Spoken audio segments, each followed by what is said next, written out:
இது பார்க்க தான் சின்னதாக இருக்கும், ஆனால் டேஸ்ட் செம்மையாக இருக்கும். ஆமாம், இன்றைக்கி பேபி பொட்டேட்டோ ஃப்ரை எப்படி செய்கிறதுன்னு பார்க்கலாம். அதுக்கு நீங்கள் எடுத்து வச்சுருக்க சின்ன உருளைக்கிழங்க தண்ணியில் சேர்த்து நல்லா அலசிடுங்க. இப்போ அதை ஒரு குக்கரில் சேர்த்து இதோட தண்ணி உப்பு சேர்த்து 2 விசிலுக்கு வேக வச்சிடலாம். 2 விசிலுக்கு அப்புறம் இது வெந்தோடனே இதை எடுத்து தோல் உரிச்சு வச்சுக்கலாம். வீடியோ பார்க்குறவங்க லைக் அண்ட் சப்ஸ்கிரைப் பண்ண மறந்துடாதீங்க. உருளைக்கிழங்கு வறுவல் செய்கிறதுக்கு ஒரு கடாயில் எண்ணெய் சேர்த்துடலாம். எண்ணெய் சூடானோன்னே இதோட சோம்பு, பூண்டு, கருவேப்பிலை, வெங்காயம் சேர்த்து நல்லா வதக்கிடலாம். வெங்காயம் நல்லா வதங்கினோடனே இதோட நறுக்குன ஒரு தக்காளி, நம்ம தோல் உரிச்சு வச்சிருக்க பேபி பொட்டேட்டோ சேர்த்து வதக்கிடலாம். இது நல்லா மிக்ஸ் பண்ணோன்னே இதோட உப்பு, மிளகாய்த்தூள், மஞ்சத்தூள், கரம் மசாலா சேர்த்து மிக்ஸ் பண்ணிக்கலாம்.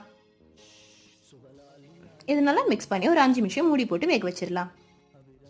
இதனால ரோஸ்ட் ஆன அப்புறம் இதோட பெப்பர் சேர்த்துக்கலாம். லாஸ்ட்டாக இதோட கொஞ்சம் ஆயில் சேர்த்து மிக்ஸ் பண்ணிக்கோங்க.